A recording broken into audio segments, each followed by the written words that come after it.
ভিতর বাচ্চা জায়গা থাক থাক, কান্না করার কিছু নাই। কোন দেশে থাকে? আল্লাহর পাক জায়গা পাঠাইছে। সৌদি আরবে থাকে। এই যে ফুল নিয়ে কার জন্য অপেক্ষা? আল্লাহর মাল ছেলের জন্য। হায় হায়, প্রবাসী ভাইয়ের জন্য অপেক্ষা, ছেলের জন্য অপেক্ষা করছে। কত সুন্দর ফুল নিয়ে দেখতে পাচ্ছেন। এই যে মা, আপনি একজন মা, আপনার ছেলেকে রিসিভ করার জন্য ফুল নিয়ে দাঁড়িয়ে আছেন। জি। কেন দাঁড়িয়ে আছেন? ছেলেকে ভালোবাসেন? জি ছেলে কি আপনার খোঁজ খবর রাখে? জি। শিওর? হ্যাঁ, আমার এটা আমার হীরার পাখি। হীরার পাখি ভালোবাসে আপনার ছেলে আপনাকে? হ্যাঁ, আমারে আপনি ভালোবাসে। আপনার ছেলেকে কতটুকু ভালোবাসেন? আমি তো কইলাম ওই হীরার থেকে আর কিছু দামি নাই, আমার তেমন লাগে। আয় হায় হায়, কত বছর ধরে গিয়েছে আপনার ছেলে?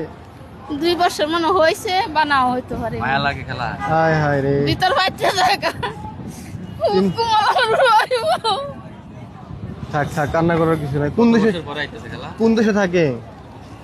আল্লাহর পাক জায়গা পাঠাইছে। সৌদি আরবে থাকে। দর্শক, এই যে আমাদের অনেক প্রবাসী ভাইয়ের মারা আছেন, দেশে অপেক্ষা করেন কখন তার কলেজার টুকরা দেশে ফিরবে, কখন তার হীরা মানিক দেশে ফিরবে। সেই হীরা মানিককে এক নজর দেখার জন্য দীর্ঘ অপেক্ষা করে।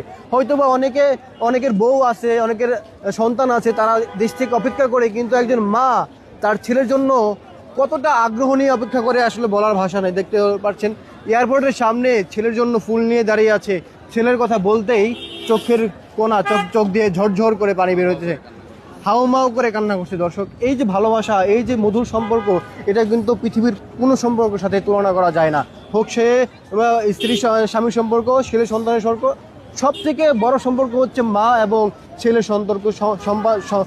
সন্তানের সম্পর্ক। তো আপনার জন্য এবং আপনার ছেলের জন্য দোয়া রইল, বা সুস্থভাবে দেশে ফিরুক, সুস্থভাবে আপনারা বাসায় যান, নিজ জেলায় যান, ভালো থাকবেন আপনারা। দোয়া করেন।